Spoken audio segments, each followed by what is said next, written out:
Hello friends, आज हम बात करने वाले हैं फिजिकल केमिस्ट्री के बहुत इंपॉर्टेंट टॉपिक के बारे में जिसका नाम है आयनिक इक्विलिब्रियम या आयनिक साम्य। आयनिक साम्य एक बहुत ही इंपॉर्टेंट चैप्टर है जिसमें बड़े इंपॉर्टेंट टॉपिक डिस्कस किए जाते हैं। एसिड्स के बारे में, बेस के बारे में, सोल्ट्स के बारे में, उनकी पीएच कैलकुलेशंस के बारे में, विभिन्न प्रकार के अनुमापनों या टाइट्रेशंस के बारे में, लवणों के जल अपघटन के बारे में, लवणों की विलेयता या उनके विलेयता गुणनफल के बारे में, इंडिकेटर्स के बारे में बहुत सी चीजें इस चैप्टर में हम पढ़ने वाले हैं। तो आइए विदाउट वेस्टिंग एनी टाइम हम स्टार्ट करते हैं आयनिक इक्विलिब्रियम, आयनिक साम्य, और इसको किस तरह से पढ़ा जाएगा इसके तरीके को भी हम देखते हैं। जहां तक इस चैप्टर को स्टार्ट करने का सवाल है, सबसे पहले हम बात करना चाहेंगे इलेक्ट्रोलाइट्स के बारे में या विद्युत अपघट्यों के बारे में। विद्युत अपघट्य वे पदार्थ होते हैं जो गलित अवस्था में या विलयन में आयन देने की क्षमता रखते हैं, उनको हम विद्युत अपघट्य कहते हैं। वो पदार्थ जो गलित अवस्था में या विलयन में आयन दे सकते हैं उन्हें हम विद्युत अपघट्य कहते हैं। बच्चों, विद्युत अपघट्य दो प्रकार के होते हैं, एक होते हैं प्रबल विद्युत अपघट्य और एक बोला जाता है दुर्बल विद्युत अपघट्य।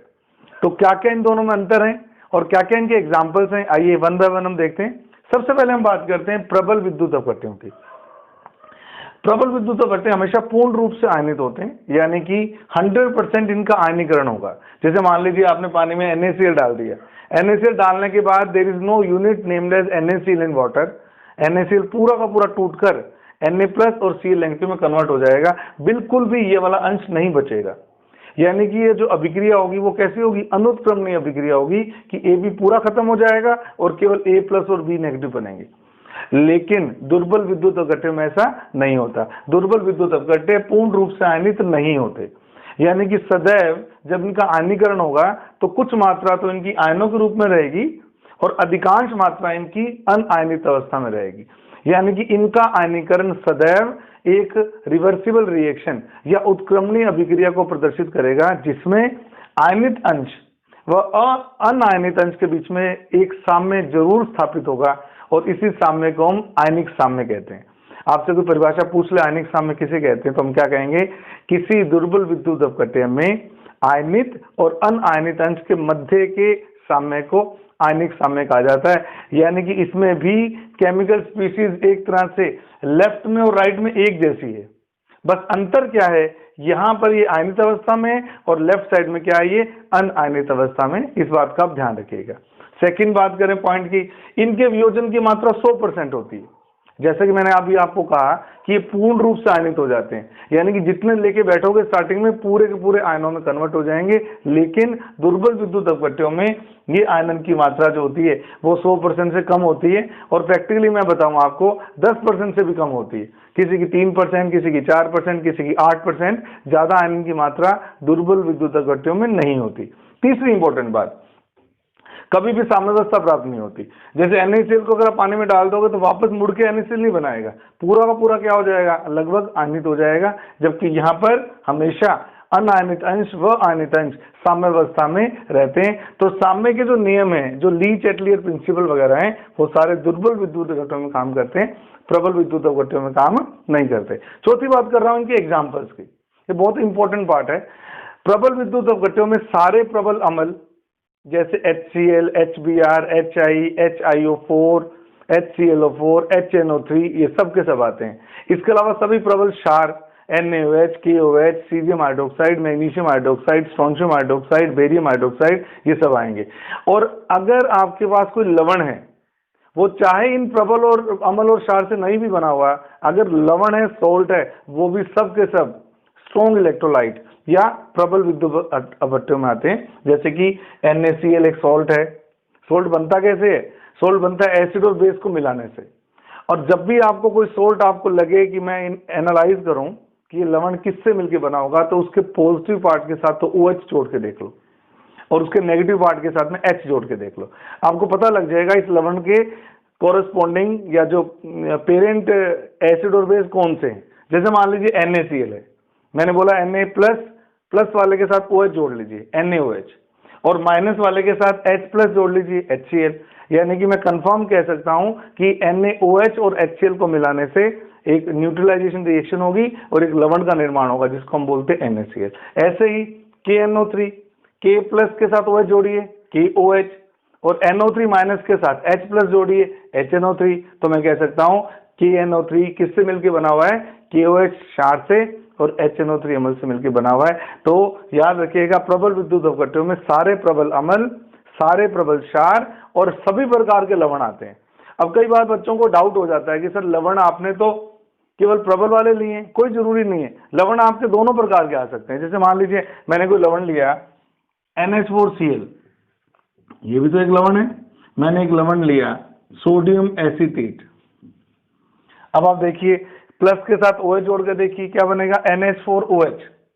कैसा क्षार है? दुर्बल। Cl नेगेटिव, H प्लस जोड़ के देखिए कैसा अम्ल है? प्रबल। तो मैंने क्या बोला? अगर एक मेंबर या दोनों मेंबर दुर्बल भी हो तो भी अगर ये लवण है तो इसको स्ट्रॉन्ग इलेक्ट्रोलाइट के अंदर रखा जाएगा।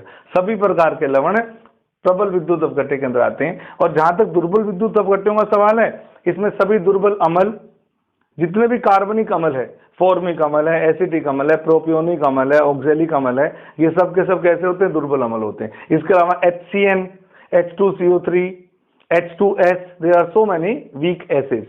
उसी तरह से जनरली पी ब्लॉक के जो हाइड्रोक्साइड होते हैं, जो कि ऊपर वाले आवर्तों में रहते हैं, वो सब के सब कैसे होते हैं? दुर्बल क्षार होते हैं। और लवण इसके अंदर काउंट नहीं किए जाते, क्योंकि सभी प्रकार के लवण किसमें डाल दिए मैंने? सभी प्रकार के लवण प्रबल विद्युत अपघट्यों के अंदर ही आते हैं। तो ये अंतर है प्रबल विद्युत अपघट्यों में और दुर्बल विद्युत अपघट्यों में। आइए अब इस चैप्टर में हम आगे चलते हैं, और क्योंकि ये चैप्टर सामने का है तो यानी कि ज्यादा जो मेरा कंसर्न है वो तो दुर्बल विद्युत अपघट्यों के साथ ही रहेगा, क्योंकि साम्यावस्था प्रबल विद्युत अपघट्यों के साथ में अटेंड नहीं होती। आइए एक एक करके हम बात करते हैं। तो जहां तक नियमों का सवाल है, सबसे पहले इस चैप्टर में अगर हम पढ़ते हैं तो एक नियम है, उसको बोलते हैं ओस्टवाल्ड तनुता का नियम। उसको बोला जाता है ओस्टवाल्ड तनुता का नियम। उसे बोला जाता है ओस्टवाल्ड तनुता का नियम, Ostwald dilution law, Ostwald dilution law, Ostwald तनुता का नियम या ओस्टवाल्ड डाइल्यूशन लॉ। पहली बात तो ये दुर्बल विद्युत अपघट्यों में लगता है, जैसे मैंने आपको पहले बताया। मान लीजिए आपके पास कोई दुर्बल अम्ल है Ha, अम्ल क्यों बोल रहा हूं? ऐसे पदार्थ जो H प्लस देने की क्षमता रखते हैं उनको हम अम्ल कहते हैं। तो अगर ये आयनित होगा तो ये देगा बेटे H प्लस और A minus, aqueous aqueous aqueous. जब भी हम इस तरह की समीकरण लिखते हैं, आपने रासायनिक साम्य चैप्टर में पढ़ा हुआ है, अगर प्रारंभ में इसके 1 मोल थे तो प्रारंभ में इसके कितने थे? 0 0। लेकिन साम्यावस्था तक आते आते एक में से अल्फा अंश इसका चला गया, आयनित हो गया, तो ये कितना बनेगा? Alpha and alpha. प्रारंभिक सांद्रता अगर C मोल प्रति लीटर दी होती है तो हम इसको C से गुणा करते हैं, तो सब तरफ C से गुणा कर दिया। तो अगर मुझे इसका साम्यावस्था नियतांक लेना होगा, जिसको मैं K आयनीकरण नियतांक कहूंगा, वो क्या होगा? वो होगा प्रोडक्ट की कंसंट्रेशन डिवाइडेड बाय रिएक्टेंट की कंसंट्रेशन। ये आप पढ़ के आए हो अभी सामने में, उत्पाद की सांद्रता का गुणनफल और अभिकारक की सांद्रता है नीचे। तो क्या मैं इनकी वैल्यूज पुट कर दूंगा, तो alpha C multiply by alpha C divided by 1 minus alpha C। ठीक है, अगर C से C कैंसिल हो जाता है तो मेरा आयनीकरण स्थिरांक आता है K ionization alpha square C upon 1 minus alpha. तो किसी भी दुर्बल विद्युत अपघट्य का अगर मुझे आयनीकरण स्थिरांक निकालना है तो इसके लिए मेरे को उसके वियोजन की मात्रा अल्फा को हम बोलते हैं, यहां पर हम इसको आयनन की मात्रा बोलते हैं। बात वही है जो आपने पिछले चैप्टर में वियोजन की मात्रा सीखी हुई थी, यहां पर इसको हम बोलते हैं हम आयनन की मात्रा। तो एक तो मेरा एक्सप्रेशन आ गया कि आयनीकरण का alpha square C upon 1 minus alpha. C क्या है? C है मोलर सांद्रता। C क्या है? इस पदार्थ की मोलर सांद्रता में कितनी सांद्रता का विलयन दिया हुआ है, सेमी मोलर है, डेसी मोलर है, सेंटी मोलर है, जो भी है। जैसे कि मैंने बोला कि ये विद्युत अपघट्य है दुर्बल। दुर्बल विद्युत अपघट्यों के लिए, दुर्बल विद्युत अपघट्य के लिए अल्फा की वैल्यू बेटे 1 से बहुत कम होती है, यानी कि 1 अल्फा से बहुत ज्यादा बड़ा होता है। तो हम क्या करते हैं, हम 1 माइनस अल्फा को अप्रोक्सीमेटली 1 ले लेते हैं। अगर अल्फा का मान बहुत कम हो, जनरली 5% से कम होने पर ऐसा हम कर सकते हैं, तो 1 माइनस अल्फा की जगह अगर मैं 1 ले लूंगा तो मेरा आयनीकरण स्थिरांक क्या आ जाएगा? मेरा आयनीकरण स्थिरांक आ जाएगा अल्फा स्क्वायर सी, और यहां से मेरे आयनन की जो मात्रा आएगी वो अंडर रूट ऑफ आयनीकरण स्थिरांक बटा सी के बराबर होगी। तो इसको भी हम नंबर दे देते हैं, इसको नंबर 2 समीकरण, इसको नंबर 3 समीकरण। यानी कि मैं कह सकता हूं कि जो आयनन की मात्रा होती है वो उस पदार्थ की सांद्रता के वर्गमूल के विलोमानुपाती होती है। जो आयनीकरण की मात्रा होती है वो उस पदार्थ की सांद्रता के वर्गमूल के विलोमानुपाती होती है। यानी कि जितना अधिक सांद्र विलयन लेंगे दुर्बल विद्युत अपघट्य का, उसके आयनीकरण की मात्रा उतनी कम होगी। और हम अच्छे से जानते हैं कि सांद्रता और तनुता एक दूसरे के इनवर्सली प्रोपोर्शनल होती। अब आपको तनुता क्या होती है? अगर मैं किसी दी गई सांद्रता के विलयन में पानी मिला दूं, मान लीजिए मेरे पास 1 लीटर 0.1 मोलर कोई सोल्यूशन है, मैंने इसमें 1 लीटर पानी मिला दिया, तो इसका मतलब मैंने इसको तनु कर दिया। पानी मिलाने का मतलब मैंने इसको तनु कर दिया। तनु करते हैं जब भी तो सांद्रताएं क्या हो जाएंगी? कम हो जाएगी। तो तनुता और सांद्रता एक दूसरे के विलोमानुपाती होती है। तो क्या मैं ठीक कह रहा हूं? अगर तनुता इसके विलोमानुपाती है तो मैं ऐसे भी कह सकता हूं। और तनुता को शो किससे करते हैं बेटे?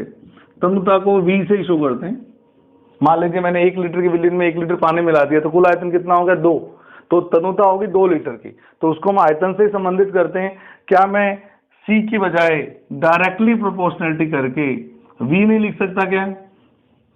क्या मैं C की बजाय डायरेक्टली प्रोपोर्शनलिटी के साथ में V लिख सकता हूं? यस। यानी कि जितना मैं विलयन को तनु करता जाऊंगा, कितना इंपॉर्टेंट एस्पेक्ट है देखिए, जितना भी मैं विलयन को तनु करता जाऊंगा, पानी मिलाता जाऊंगा, उस दुर्बल विद्युत अपघट्य के आयनन की मात्रा बढ़ती जाएगी। तो ज्यादा सांद्र विलयन अगर दुर्बल विद्युत अपघट्य का है तो उसका आयनन बहुत कम होता है, लेकिन अगर उसमें पानी मिला के उसको डाइल्यूट किया हुआ है तो उसके आयनन की मात्रा क्या होती है? बहुत ज्यादा होती है। इस नियम को बोलते हैं ओस्टवाल्ड तनुता का नियम, कि किसी भी दुर्बल विद्युत अपघट्य के विलयन की तनुता के साथ में उसके वियोजन की मात्रा बढ़ती है। तो इतनी चीज आपने प्रथम नियम के अंदर सीखनी है। अब मैं इस चैप्टर में मैथमेटिकल पॉइंट ऑफ व्यू से एंटर करने वाला हूं, जिसमें मैं आपको अलग अलग प्रकार के विलयनों की H+ की और OH- नेगेटिव की कंसंट्रेशन के बारे में, और सबसे इंपॉर्टेंट जिसके आप लोग वेट कर रहे हो, pH कैलकुलेशन के बारे में बताने वाला हूं। आइए देखते हैं।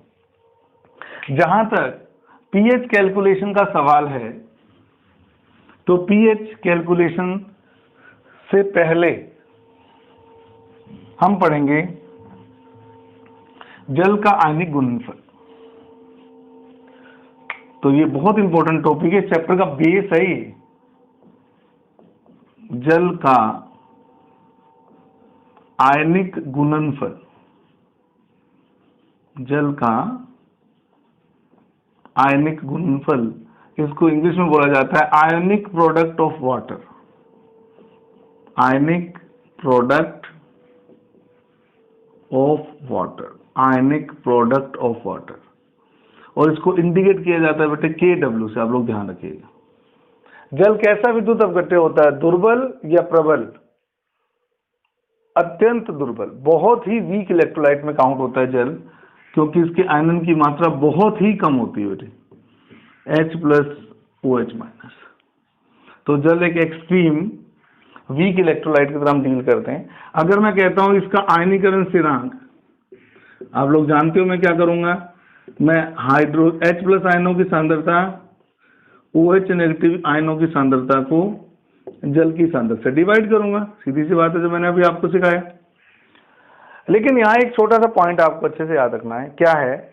अगर मैं जल के वियोजन की मात्रा को अल्फा से डिनोट करूं, तो बिल्कुल वैसे ही अल्फा से आप लोग जानते ही हो, अभी आप ओस्टवाल्ड तनुता के नियम में पढ़ के आए हो। तो अगर मैं इसकी वैल्यू पुट करता हूं तो ये अल्फा सी अपॉन 1 माइनस अल्फा सी के बराबर होगा। लेकिन मैं आपको बता दूं कि 25 डिग्री सेंटीग्रेड टेम्परेचर पर वाटर का जो अल्फा होता है, 25 डिग्री सेंटीग्रेड पर वाटर का जो अल्फा होता है बहुत ही कम होता है बेटे। 1.8 इंटू 10⁻⁻⁹ कह दो, या 1.8 इंटू 10⁻⁷% कह दो। अब आप इमेजिन कीजिए कि अगर पानी का 1 मोल लिया, उसमें से कितने मोल आयनित होंगे? लगभग 10⁻⁹ यानी कि ये मात्रा इतनी कम है कि हम क्या जल की सांद्रता को, कायदे से तो होनी चाहिए थी ये वाली, कायदे से होनी चाहिए थी ये वाली, लेकिन क्योंकि अल्फा की वैल्यू बहुत ही कम है, तो क्या मैं 1 - अल्फा को बिल्कुल छोड़ते हुए नीचे सी लिख सकता हूं खाली, यानी कि जल की सांद्रता समय के साथ साथ नियत रहेगी। क्योंकि अल्फा की वैल्यू बहुत कम है तो सी को भी हम क्या मानते हैं, एक नियतांक मान लेते हैं, इसलिए हम जल की सांद्रता को के आयनीकरण से गुणा कर देते हैं। जल की सांद्रता को के आयनीकरण से गुणा कर देते हैं, तो के आयनीकरण गुना जल की सांद्रता, क्योंकि नियत ही रहेगी, तो इसको क्यों ले हम एक्सप्रेशन में H पॉजिटिव OH नेगेटिव। और इन दोनों की गुणनफल आप लोग अच्छी तरह जानते हो, यहां लिख देता हूं, आप लोग अच्छी तरह जानते हो जल की मोलरता कितनी ली जाती है? जल की मोलरता ली जाती है 55.5, क्योंकि 1000 ग्राम, 1 लीटर में 1000 ग्राम होते हैं। 1000 को अगर मैं अणुभार से भाग करूंगा 18 से तो कितना आएगा? 55.5 आएगा। तो 55.5 अगर मैं मोलरता का फॉर्मूला लगाता हूं कि कितने मोल हैं 1000/18 और कितने लीटर में 1 लीटर में, तो इससे हम क्या निकालते हैं? इसकी मोलैरिटी निकालते हैं। और अगर मैं ये वैल्यू यहां पुट कर दूंगा तो के आयनीकरण गुना में 55.5 ये किसके बराबर होगा? ये बराबर होगा H प्लस और OH नेगेटिव की सांद्रता के मल्टीप्लाई के, इन दोनों की गुणनफल को एक नया स्थिरांक देते हैं जिसको बोला जाता है आयनिक प्रोडक्ट ऑफ वाटर। तो कभी भी आपसे पूछ ले कि आयनिक प्रोडक्ट ऑफ वाटर किसका मल्टीप्लाई होता है, तो बहुत ध्यान से आंसर दीजिएगा। आयनिक प्रोडक्ट ऑफ वाटर जल के आयनीकरण स्थिरांक और 55.5 का गुणनफल होता है। तो कई बार क्वेश्चन में आपसे जल का आयनीकरण स्थिरांक पूछ लिया जाता है, तो क्या करूंगा? जल के आयनिक गुणनफल को 55.5 से भाग करूंगा तो मेरे पास क्या आ जाएगा? जल का आयनीकरण गुणांक आ जाएगा। अब सबसे इंटरेस्टिंग बात तो यहां से शुरू होती है। KW का नाम क्या रखा हुआ है? आयनिक प्रोडक्ट ऑफ वाटर, जल का आयनिक गुणनफल, जल का आयनिक गुणनफल। और एक चीज हमें याद रखनी है कि 25 डिग्री सेंटीग्रेड ताप पर जल के आयनिक गुणनफल का मान फिक्स होता है, वो होता है 10⁻⁻14। ये फिक्स होता है 25 डिग्री सेंटीग्रेड ताप पर प्योर वाटर का जो आयनिक गुणनफल होता है वो फिक्स होता है, दैट इज 10⁻⁻14। और ये भी याद रखिएगा कि शुद्ध जल जो होता है ना तो वो अम्लीय होता है ना वो क्षारीय होता है, वो क्या होता है? उदासीन। और अगर वो उदासीन होता है तो क्या मैं कह सकता हूं, ये जो 10⁻⁻14 आया है ये किस किस का गुणनफल है? H प्लस और OH नेगेटिव का गुणनफल है। और मैं बोल चुका हूं कि जल का विशुद्ध विलयन हमेशा क्या होता है? उदासीन होता है, यानी कि जल के विलयन में, जल के अंदर H प्लस और OH नेगेटिव की सांद्रता गुणनफल जो आया है वो दोनों बराबर है H और OH। तो क्या मैं ऐसे कह सकता हूं कि 10⁻⁻14 जो है वो H प्लस का स्क्वायर है? भाई OH नेगेटिव भी तो H के बराबर ही है। तो मैं कह सकता हूं कि 25 डिग्री सेंटीग्रेड ताप पर जल के अंदर चाहे आप हाइड्रोनियम आयनों की सांद्रता निकाल लीजिए, चाहे आप हाइड्रोक्सिल आयनों की सांद्रता निकाल लीजिए, ये दोनों के दोनों बिल्कुल बराबर होते हैं, क्योंकि जल पूर्ण रूप से उदासीन माना जाता है। तो ये जो गुणनफल है इसको हम बोलते हैं जल का आयनिक गुणनफल। इसका मान 25 डिग्री सेंटीग्रेड ताप पर क्या रहता है? निश्चित रहता है 10⁻⁻14। पर ये इस प्रकार के क्वेश्चन भी पूछे जाते हैं कि क्या होगा अगर हम ताप को बढ़ा देंगे तो साम्यावस्था स्थिरांक में ताप की निर्भरता आप लोग सब जानते ही हो। ऊष्माशोषी अभिक्रियाओं के लिए ताप बढ़ाने पर साम्यावस्था स्थिरांक एक तरह का साम्यावस्था स्थिरांक ही तो है। ऊष्माशोषी अभिक्रियाओं में साम्यावस्था स्थिरांक ताप बढ़ाने से बढ़ता है। तो ये भी याद रखिएगा कि अगर आपसे कोई पूछेगा जल के आयनिक गुणनफल पर ताप का क्या प्रभाव पड़ता है, तो हम सीधा सा बोलेंगे ताप बढ़ाने पर जल का आयनिक गुणनफल भी बढ़ता है। तो आपको एक छोटा सा डेटा दे रहा हूं, अगर 25 डिग्री सेंटीग्रेड ताप पर KW का मान 10⁻⁻14 है तो लगभग 90 डिग्री सेंटीग्रेड ताप पर इसका मान हो जाता है 10 की पावर -12, यानी कि 100 गुना बढ़ जाता है अगर ताप में 25 डिग्री से 90 डिग्री तक का परिवर्तन किया जाए। एक और छोटी सी बात आपको याद रखनी है कि हर साम्यावस्था नियतांक, क्योंकि इनकी वैल्यूज 10 की पावर माइनस में खूब ज्यादा होती है, तो हम इनके साथ साथ इनका एक और कॉम्प्लीमेंट्री नियतांक लेते हैं जिसको इसका PKW बोला जाता है। तो किसी भी साम्यावस्था स्थिरांक का जो माइनस लोग वैल्यू होती है उसको हम पीके वैल्यू बोलते हैं। तो अगर मैं बात करूंगा PKW की, PKW का अर्थ होता है माइनस लॉग ऑफ KW। अगर मैं बात करूंगा PKW की, तो PKW का मतलब होता है माइनस लॉग ऑफ KW, यानी कि अगर KW की वैल्यू बढ़ेगी तो PKW क्या होगा बेटे, घटेगा। अगर KW का मान बढ़ेगा तो PKW घटेगा, क्यों? क्योंकि माइनस लगा हुआ है साथ में। तो याद रखिएगा, अगर टेम्परेचर बढ़ाने पर मैंने बोला कि KW बढ़ता है तो यही कर देता हूं, यानी कि मैं ये भी कह रहा हूं कि टेम्परेचर बढ़ाने पर PKW की वैल्यू क्या होती है, कम होती है। और अगर मैं कहूं 25 डिग्री सेंटीग्रेड ताप पर PKW होता कितना है, तो 25 डिग्री सेंटीग्रेड ताप पर जब KW 10 की पावर -14 है और PKW होता है माइनस लॉग ऑफ KW, तो बेटे ये पावर आगे आ जाएगी। तो याद रखना 25 डिग्री सेंटीग्रेड ताप पर PKW की वैल्यू कितनी बताई गई है, 14 बताई गई है, क्योंकि ये माइनस लॉग है किसका, 10 की पावर -14 का। तो इतनी चीजें आपको जल के आयनिक गुणनफल में याद रखनी है, जिससे आगे आने वाले जितने भी केसेस हैं उन न्यूमेरिकल हम अच्छे से समझ सकें। तो ये बात भी आपको अच्छे से आनी चाहिए। चलिए अब हम बात करते हैं पीएच स्केल की। ये पढ़ने के बाद पीएच स्केल पढ़ना बहुत आसान है, क्योंकि आपने बेसिक जलीय विलयनों का कांस्टेंट पढ़ लिया है, दैट इज KW। अब हम बात करेंगे पीएच स्केल की। अब हम बात करेंगे पीएच मापक्रम की या पीएच स्केल की, जिसे सोरेनसन स्केल भी कहा जाता है साइंटिस्ट के नेम पर। तो आइए हम बात करते हैं पीएच स्केल की। पीएच स्केल की जो इस चैप्टर का बेस है, इस चैप्टर का आधार है, इसको सोरेनसन स्केल भी कहा जाता है। पीएच स्केल को सोरेनसन स्केल भी कहा जाता है, और वास्तव में ये किसी भी विलयन की रिलेटिव अम्लीय या क्षारीय प्रकृति के बारे में बताता है। और मैथमेटिकली क्या होता है, पीएच माइनस लॉग ऑफ, पूरी तरह से तो लिखना चाहिए हाइड्रोनियम आयन की सांद्रता का माइनस लॉग, लेकिन हम शॉर्ट में इसको ऐसे भी लिख देते हैं, minus log of H positive.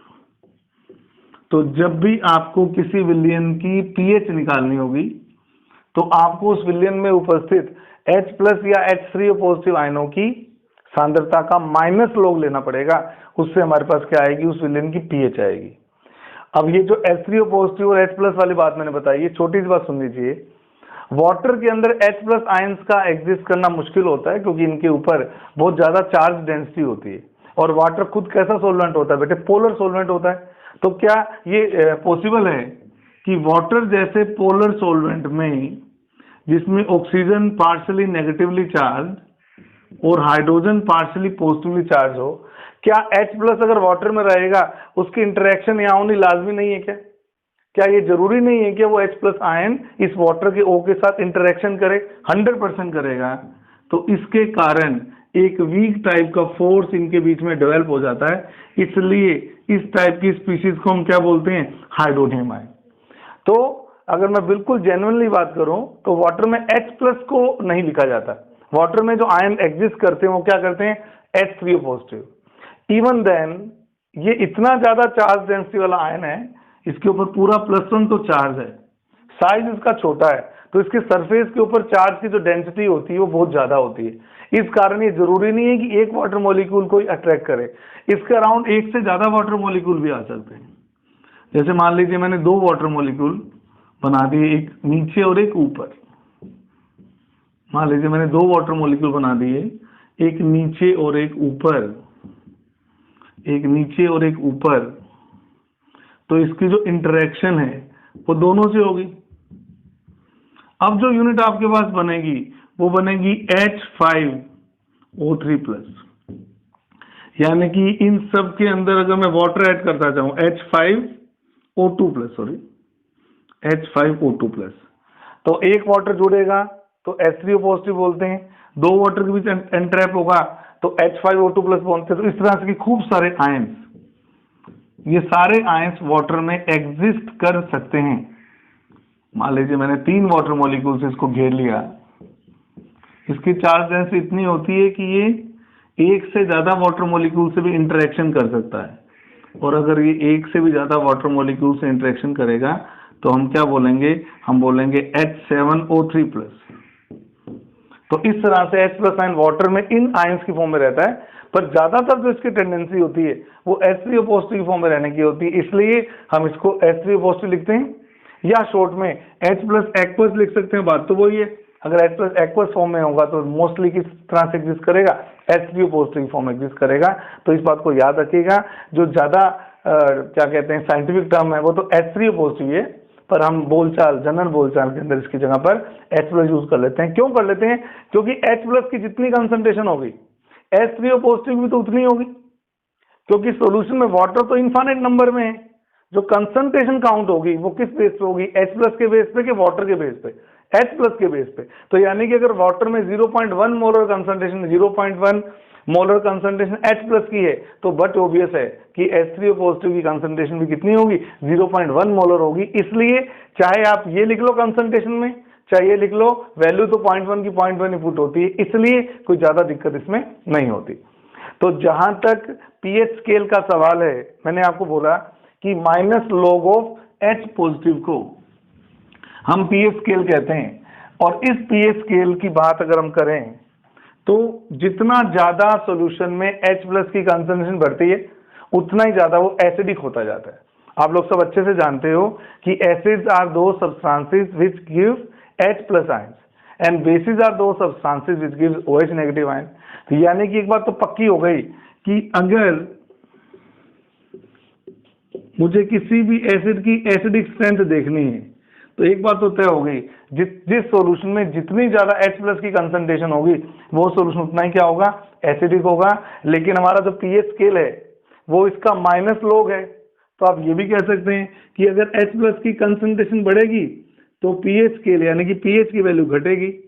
तो ये बात ध्यान रखिएगा, जो जितना एसिडिक होता है उसकी पीएच उतनी कम, और जो जितना कम एसिडिक होता है उसकी पीएच क्या होती है, उतनी ही ज्यादा होती है। और जहां तक पीएच स्केल का सवाल है, जहां तक पीएच स्केल का सवाल है, H+ की कंसंट्रेशन के बेस पर हम बड़े आराम से इसको निकाल सकते हैं। H+ की कंसंट्रेशन के बेस पर हम बड़े आराम से इसको निकाल सकते हैं। मान लीजिए मैंने H+ की कंसंट्रेशन मोलरिटी की टर्म में यहाँ शो करी, तो 10 की पावर 0, 10 की पावर -1, 10 की पावर -2, 10 की पावर -3, -4 करते करते करते सपोज मैं यहां पहुंच गया हूं 10 की पावर -14 तक। ठीक है, तो पीएच मैंने बोला minus log of H positive होती है, इसका माइनस लॉग लेंगे तो कितना होगा, 0, इसका 1, इसका 2, इसका 3, इसका 4, डैश डैश डैश डैश, और फाइनली कहां तक जाएगी, 14 तक। बस आप एक बात याद रखिएगा कि जब भी H+ की कंसंट्रेशन 10 टू द पावर -7 या पीएच की वैल्यू 7 हो जाएगी तो हम ऐसे सॉल्यूशन को हम बोलते हैं बेटे न्यूट्रल सॉल्यूशन है। अगर किसी सॉल्यूशन में, पर याद रखिएगा 25 डिग्री सेंटीग्रेड पे बात कर रहा हूं, अगर किसी सॉल्यूशन में H+ की कंसंट्रेशन 10 टू द पावर -7 है तो उस सॉल्यूशन की पीएच कितनी रहेगी, 7। तो ऐसे सॉल्यूशन को उदासीन विलयन बोला जाता है। जैसे जैसे ये सांद्रता घटती है, मैंने बोला H+ की सांद्रता घटेगी तो अम्लीय प्रकृति भी घटेगी, और जैसे जैसे अम्लीय प्रकृति घटेगी पीएच बढ़ेगी। तो ये पीएच स्केल से H+ की कंसंट्रेशन का आप हिसाब किताब देख लीजिए। ऊपर वाले में लेफ्ट टू राइट जाने पर H+ की जो कंसंट्रेशन है बेटा वो डिक्रीज कर रही है, देख लीजिए डिक्रीजिंग है ना। लेकिन यूं पीएच की टर्म में जाने पर पीएच की वैल्यू क्या हो रही है, इंक्रीज कर रही है। पीएच की वैल्यू क्या कर रही है, इंक्रीज, यानी कि H+ की कंसंट्रेशन और पीएच एक दूसरे के उल्टे होते हैं। इसी तरह से हम आपको OH नेगेटिव की कंसंट्रेशन के बारे में भी बता सकते हैं। हमें पता है कि Kw किसके बराबर होता है, it is a product of H positive NOH negative. तो किसी भी सॉल्यूशन में अगर आपको OH नेगेटिव निकालना हो तो एक सिंपल तरीके से मैं निकाल सकता हूं कि मैं उसके आयनिक प्रोडक्ट को H प्लस की कंसंट्रेशन से डिवाइड कर दूं, तो जो भी वैल्यू आएगी वो OH नेगेटिव की वैल्यू आएगी। तो आ जाइए, अगर मैं 10 की पावर -14 से 1 को डिवाइड करूंगा तो ये 10 की पावर -14 रहेगी, ये 10 की पावर -13 रहेगी, 10 की पावर -12 रहेगी, 10 की पावर -11 रहेगी, 10 की पावर -10 रहेगी, डैश डैश डैश डैश -7 रहेगी, और लास्ट वैल्यू 10 की पावर 0 रहेगी। तो जिस तरह से हम pH स्केल पढ़ते हैं उसी तरह से एक pOH स्केल भी पढ़ते हैं। यहां लिख देता हूं, अगर आपने pH लिखा है -log of H पॉजिटिव तो pOH भी लिख सकते हो बेटे, -log of OH नेगेटिव। ये दोनों एक दूसरे के उल्टे हैं। और अगर मैं इन दोनों को जोड़ दूं, मान लीजिए मैं ये लिखना चाहता हूं pH प्लस pOH, तो बेटे -log of H positive -log of OH negative, जोड़ दिया दोनों को। अगर मैं न्यूट्रल वाटर की बात करूं तो न्यूट्रल वाटर में -log of H प्लस की कंसंट्रेशन है इतनी, minus plus log of OHN की कंसंट्रेशन भी इतनी है। भाई मैं pH और pOH का सम देखना चाहता हूं कितना है, तो pH की value -log of H positive, pOH की वैल्यू है कितनी, -log of OH नेगेटिव, और ये वैल्यूज कितनी है 10 की पावर -7 और 10 की पावर -7, हाँ माइनस ही आएगा ना। तो क्या होगा, क्या मैं, ये तो हो गया आपका 7 और ये भी हो गया 7, तो 7 + 7 कितना होगा 14। तो बहुत इंपॉर्टेंट एक मेरे पास एक्सप्रेशन आ गया कि pH और pOH का जो टोटल होता है वो 14 होता है, या मैं यूं भी कह सकता हूं pH और pOH का जो टोटल होता है वो pKw के बराबर होता है, क्योंकि मैं अभी थोड़ी देर पहले बताया था आपको pKw क्या होता है, -log of Kw। तो 14 अगर इन दोनों का टोटल है तो क्या मैं pH अगर मुझे गिवन है तो मैं pOH निकाल सकता हूं 14 में से pH घटा के, और अगर मेरे को pH गिवन है और मुझे pOH निकालनी है तो भी मैं निकाल सकता हूं। तो आप यहां देखिए, अगर pH 0 है और इन दोनों का टोटल 14 है तो ऑटोमेटिकली बच्चों pOH हो जाएगी 14, 13, 12, 11, 10, dash dash dash dash 7, dash dash dash dash और 0।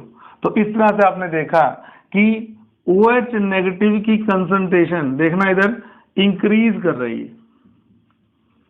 OH नेगेटिव की कंसंट्रेशन इंक्रीज कर रही है, लेकिन pOH की वैल्यू डिक्रीज कर रही है। OH नेगेटिव कंसंट्रेशन तो इंक्रीज कर रही है भाई, 10⁻14 से बढ़ती जा रही है 10 की पावर 0 तक, लेकिन pOH की वैल्यू डिक्रीज कर रही है 14 से 0। तो एक बड़ा इंपॉर्टेंट सा सिंपल सा एक जनरलाइजेशन बना सकते हैं, एक बिल्कुल इंपॉर्टेंट और एक सिंपल सा जनरलाइजेशन हम बना सकते हैं। क्या, यहां देखिए इस सारे का समरी कर देता हूं।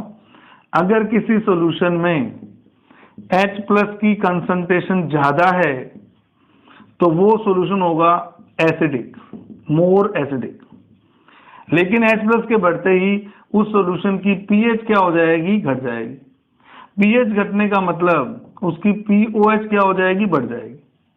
तो बड़ा एक इंपॉर्टेंट इंटरेस्टिंग सा फैक्ट बता रहा हूं, जो जितना ज्यादा एसिडिक होगा बेटे उसकी उतनी pOH ज्यादा होगी, और जो जितना ज्यादा बेसिक होगा, मान लीजिए किसी के अंदर OH नेगेटिव कंसंट्रेशन ज्यादा है तो क्या है, बेसिक है, बेसिक होगा तो pOH घटेगी लेकिन pH बढ़ेगी। तो यानी कि एसिडिक नेचर को pOH से रिलेट करना चाहिए और बेसिक नेचर को pH से डिनोट करना चाहिए। तो जो सॉल्यूशन जितना ज्यादा एसिडिक होगा उतनी उसकी किसकी वैल्यू ज्यादा होगी, pOH की, और जो सॉल्यूशन जितना ज्यादा बेसिक होगा उसकी किसकी वैल्यू ज्यादा होगी, pH की। तो ये एक जैसे उल्टे हैं एक दूसरे के। एसिडिक सेल बनाया था pH, लेकिन pH की वैल्यू बढ़ने का मतलब वो कम एसिडिक है, और जिसके pH की वैल्यू कम है वो ज्यादा एसिडिक है। तो ये आपका बेसिक टॉपिक है ओसवाल डाइल्यूशन नियम के ऊपर, जल के आयनिक गुणनफल के ऊपर और पीएच मापक्रम के ऊपर। अगली क्लास में आपको पीएच कैलकुलेट करना भी सिखाऊंगा कि अलग अलग प्रकार के विलयनों में किस तरह से पीएच कैलकुलेट की जाती है। तब तक के लिए बहुत बहुत धन्यवाद। Thank you so much.